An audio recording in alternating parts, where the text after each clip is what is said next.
what are the biggest changes in the way you coach the center position, going from a guy like Corey to a guy like Josh? Yeah, I mean, once you get a rookie like Josh, you got to basically start back from ground zero. Corey, nice to have a veteran like that. You can never replace experience, but you just start everything back with ground zero and build your way up as fast as you can go. Depending on how fast they pick up the scheme and the techniques and all that stuff. Good news with Josh is he's played at a big time program, very experienced guy in a lot of big games in college, so he's able to handle a lot of things mentally, and it's just a matter of getting him reps and getting him confident, and hopefully we can get him going as fast as possible. Ryan Wood. Adam, when I was looking through the roster at guys that might take left tackle reps this offseason, I'm not sure that Ben Braden really stood out to me. What is it about Ben that makes you want to see more of him at that position potentially? Yeah, Ben's a really, you look at him, he's a very big guy. He has strength. He's got good athleticism. He's very versatile. So, last year, his role, he came in and he was kind of a swing guy for us at guard and tackle.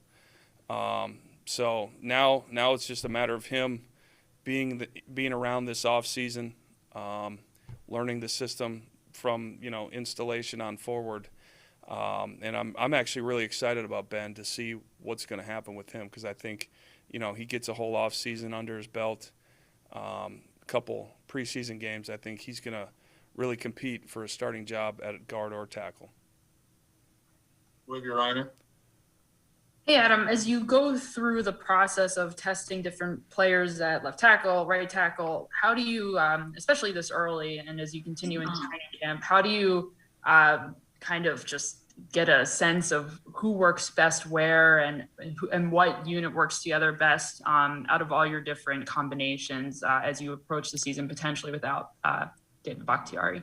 Yeah, right now I'm just trying to get guys exposed to as many different things as possible, just to keep them thinking, make them see the game from different angles, whether it's guard, tackle, center, left side, right side, all that stuff, just trying to expose them to a lot of things right now. And then evaluate that through OTAs in this off-season program. And then once camp rolls around, then you kind of can sharpen it down and really focus on, okay, now you focus on these two positions, or, I think you're going to be a swing guy that's going to compete, make sure you get them reps at all the different areas that you think they're going to compete at. But yeah, right now I just want to kind of keep everything broad and get them as many reps as possible to kind of see how it shakes out once camp rolls around. Just wondering about Jenkins. Obviously, he's shown his versatility during the regular season, but what makes y'all think he could fit in at tackle if necessary, and how has he kind of looked in the reps he's gotten there these last couple of weeks? He's looked great. Yeah, I mean, he's a rare guy in this league, a guy that has the athleticism to play on the edge. Usually, you get your centers and guards. They don't have that combination of length and athleticism to go out at tackle and compete with the good edge rushers out there. But Elton has those tools. He has the size. He's got the length. So he's a very versatile guy, very intelligent player. You can move him around, and the game's not too big for him. He understands everything, extremely football smart. So, yeah, moving him out to tackle, it might not be his absolute best position, but he's still a very, very good tackle. Willie. Hey, Steno, how are you, man? I'm good. I think Domovsky's the only one who's allowed to ask follow-up, so I'm going to ask you two questions at once, if that's okay. All right. One, from a pure football perspective, what have you seen so far from the two guys from UW? And then on the other side, I obviously spent a lot of time with one guy who played and grew up in Wisconsin and then played for the Packers. You grew up in Wisconsin, made kind of a questionable college choice, and then obviously we're here in camp as well. Yeah. What is that feeling like to be a Wisconsin kid and be in a Packers uniform, because it's pretty interesting to hear some of the other guys' experiences from that. Yeah, it's awesome. It's something that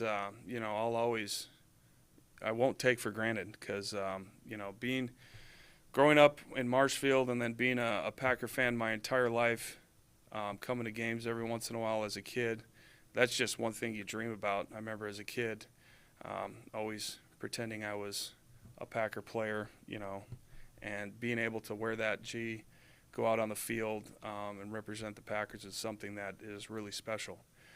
As far as Dietzen and Van Lanen, they're both doing a great job. I love their attitudes.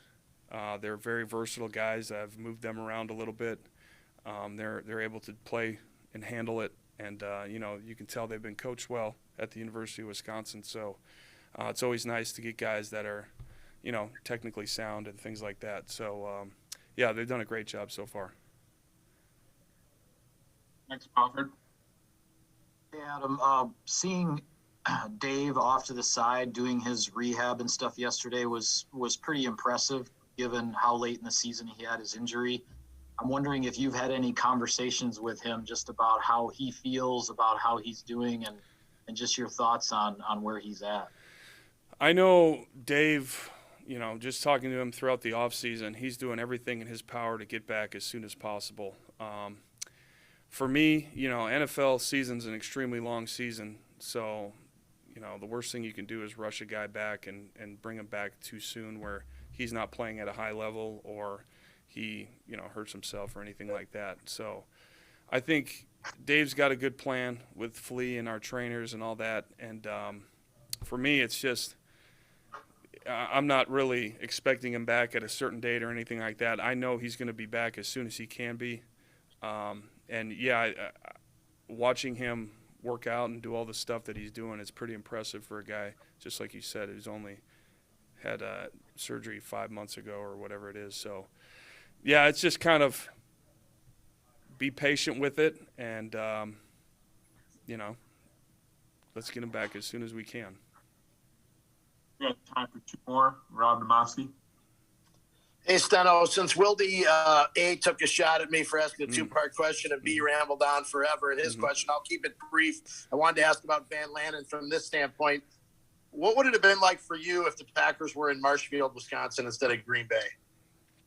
I don't know if that would have been a great thing for a guy my age. I kind of liked being removed from all that stuff from your hometown buddies and that. I would have probably been hitting the Miller Lights pretty heavy at that time. But I can't imagine. For me, again, growing up 2 hours down the road, it's pretty cool. But to be living in the same town, that's got to be pretty amazing. He seems to have a much better head on his shoulders than I did at that age, so I'm sure he'll be just fine. Thanks. Yep. And last question, Aaron Nagler. Coach, I checked out your Cool Clinic appearance a couple weeks ago. All right. It was good stuff. Thanks. Is that kind of stuff like the fundamentals, the aiming points, things like that? Are those things that you're going through right now with your guys? And is that stuff that you kind of go back to at the beginning of every season? Yeah, absolutely. That's just things you absolutely have to hammer into these guys, into their heads, because everything's happening so fast, that they need this stuff needs to be ingrained in their bodies. So that's something we talk about every single day when we do drills. Basically, a third of our individual time is caught up in all that stuff, is just making sure we're coming off the ball, running through our aiming points, doing all that stuff. So, yeah, great question. Thanks for watching the Cool Clinic, too. That's pretty cool. This is great, man. Yeah. Thanks for doing it. Seriously, it was really informative. You bet. I got a good coffee mug from it, so it was awesome.